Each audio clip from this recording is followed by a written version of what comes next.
ഓം ശ്രീനാരായണ പരമഗുരവേ നമഃ. ഗുരുമാർഗത്തിലേക്ക് ഏവർക്കും സ്വാഗതം.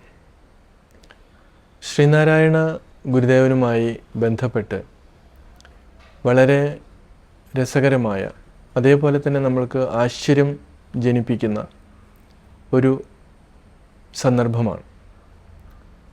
ഗുരു ജനിച്ച സമയത്ത് കരഞ്ഞില്ല എന്ന് നമ്മളുടെ ചരിത്ര പുസ്തകങ്ങളിൽ എഴുതിയിട്ടുണ്ട്.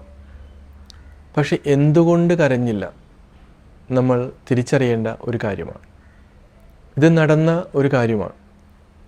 പൊതുവെ നമ്മുടെ ആധുനിക ശാസ്ത്രം, അലോപ്പതി ഉൾപ്പെടെ പറയുന്നത് കുഞ്ഞുങ്ങൾ ജനിക്കുമ്പോൾ കരയണം, കരഞ്ഞില്ലെങ്കിൽ എന്തോ ഒരു കുഴപ്പമുണ്ട് എന്നുള്ളതാണ്. ഇവിടെ ഈ കരയുന്നതുമായി ബന്ധപ്പെട്ട് നമ്മുടെ സൂക്ഷ്മമായിട്ടുള്ള ഒരു തലം മനസ്സിലാക്കുമ്പോൾ, ഗർഭാവസ്ഥയിൽ ഗർഭസ്ഥ ശിശു അതിന് പൂർവജന്മങ്ങളെക്കുറിച്ചുള്ള ഓർമ്മകൾ ഉണ്ടാകുമെന്നുള്ളതാണ്. അപ്പോൾ ഇങ്ങനെ ഒരു സങ്കടകരമായ ഒരവസ്ഥയിൽ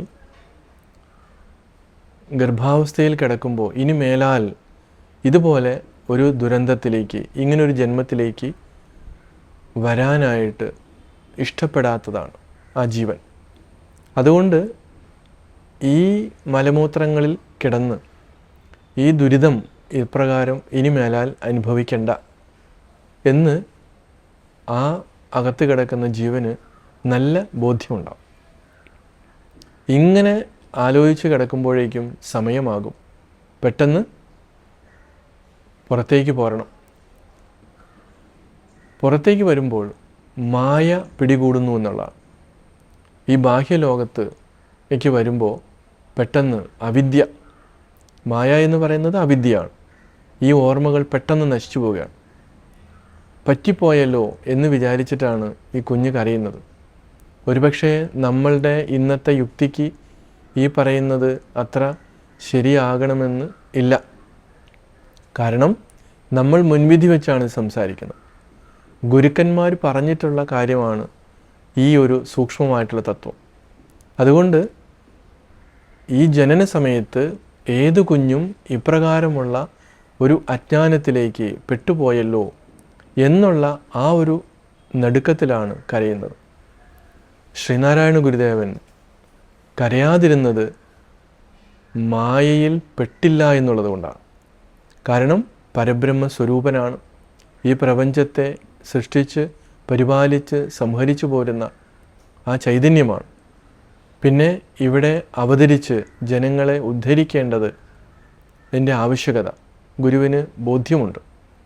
അതുകൊണ്ട് തന്നെയാണ് അവബോധത്തോടു കൂടി തന്നെ ഒരു ജനനമെടുത്ത് ഇവിടെ അവതരിക്കുന്നത്.